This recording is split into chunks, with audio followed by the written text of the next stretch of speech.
Shalom, selamat pagi, selamat hari Minggu, saudara yang dikasihi Tuhan. Kiranya berkah, damai sejahtera dan sukacita dari Tuhan Yesus Kristus senantiasa menyertai saudara sekalian. Sebelum kita mendengarkan firman Tuhan dan renungan, marilah kita berdoa. Tuhan Yesus yang baik, sungguh kami mengucap syukur atas kebaikan dan kemurahan-Mu. Karena Engkau Tuhan yang tak pernah meninggalkan kami, sehingga pada pagi hari ini kami dalam keadaan baik. Urapilah kami jika saat ini akan mendengarkan firman-Mu. Berkatilah supaya kami dapat mengerti dan memahami apa yang Tuhan sampaikan kepada kami. Terima kasih Tuhan, di dalam nama Tuhan Yesus Kristus kami berdoa. Amin. Saudara yang dikasihi Tuhan, bacaan firman Tuhan saat ini diambil dari kitab Amsal pasal yang kedua ayat yang ke-6.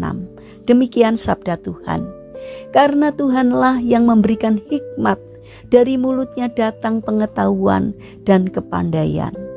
Tema renungan saat ini adalah jangan lakukan hal yang sama. Saudara yang dikasihi Tuhan, ada beberapa ekor lalat nampak terbang berpesta di sebuah tong sampah di depan sebuah rumah. Suatu ketika, anak pemilik rumah keluar dan tidak menutup kembali pintu rumah. Kemudian nampak seekor lalat bergegas terbang memasuki rumah itu. Si lalat langsung menuju sebuah meja makan yang penuh dengan makanan lezat. Saya bosan dengan sampah-sampah itu. Kini saatnya menikmati makanan segar, katanya. Setelah kenyang, si lalat bergegas ingin keluar dan terbang menuju pintu saat dia masuk. Namun ternyata pintu kaca itu telah tertutup rapat. Si lalat pun terbang di sekitar kaca. Sesekali melompat dan menerjang kaca itu. Dengan tak kenal menyerah, si lalat mencoba keluar dari pintu kaca. Lalat itu merayap mengelilingi kaca dari atas ke bawah dan dari kiri ke kanan bolak-balik. Demikian terus dan terus berulang-ulang. Hari makin petang. Si lalat itu nampak kelelahan dan kelaparan. Esok paginya, nampak lalat itu terkulai lemas dan terkapar di lantai. Tidak jauh dari tempat itu, nampak serombongan semut merah berjalan beriringan keluar dari sarangnya untuk mencari makan. Ketika menjumpai lalat yang tak berdaya itu, serentak mereka mengerumuni dan beramai-ramai menggigit tubuh lalat itu hingga mati. Kawanan semut itu pun beramai-ramai mengangkut bangkai lalat yang malang itu menuju sarang mereka.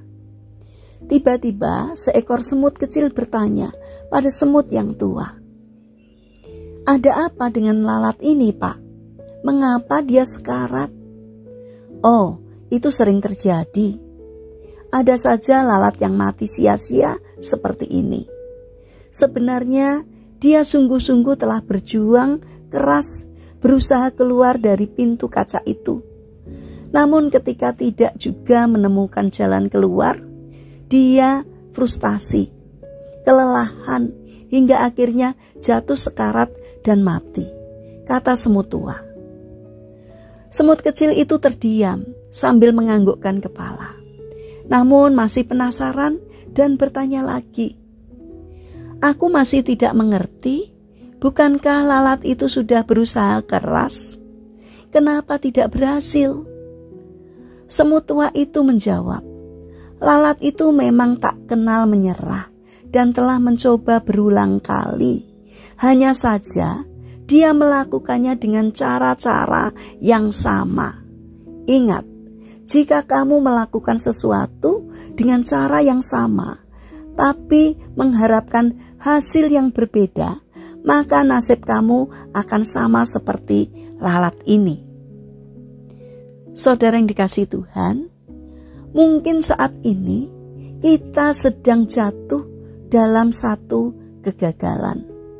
Kita ingin keluar dari kegagalan itu, namun tidak berhasil karena mungkin kita selalu melakukannya dengan cara yang sama yang membuat kita jatuh lagi dan jatuh lagi. Jika kita ingin berhasil keluar dari kegagalan, kita harus melakukan dengan cara yang berbeda. Dan yang terpenting, melibatkan Tuhan. Karena tanpa Tuhan, kita tidak bisa berbuat apa-apa. Tetapi dengan Tuhan, kita akan mampu menyelesaikan segala perkara. Mari kita berdoa. Tuhan Yesus yang baik, berilah kami hikmat-Mu agar saat kami mengalami kegagalan, kami dapat menemukan jalan yang terbaik untuk mencapai keberhasilan itu. Bapa yang baik, saat ini kami berdoa untuk saudara-saudara kami yang mengalami sakit dan lemah fisik. Kami mohon belas kasih dan kemurahan-Mu. Kiranya Tuhan berkenan untuk menjamah dan menyembuhkannya. Kami juga mendoakan bagi mereka yang mengalami kesulitan hidup. Kiranya Tuhan berkenan untuk hadir, menolong dan memberkati mereka. Kami juga ingin menyerahkan untuk setiap rencana dan aktivitas kami kepadamu. Berikanlah ketekunan dan semangat kepada kami dalam kami menjalani aktivitas kami hari ini. Kami mohon kiranya Tuhan yang memberkati setiap karya kami. Terima kasih Tuhan atas setiap kebaikan dan kemurahan-Mu. Dalam nama Tuhan Yesus Kristus kami berdoa. Amin. Puji Tuhan, saudara yang terkasih, kiranya firman Tuhan dan renungan hari ini dapat menjadi berkat bagi kita semua. Haleluya.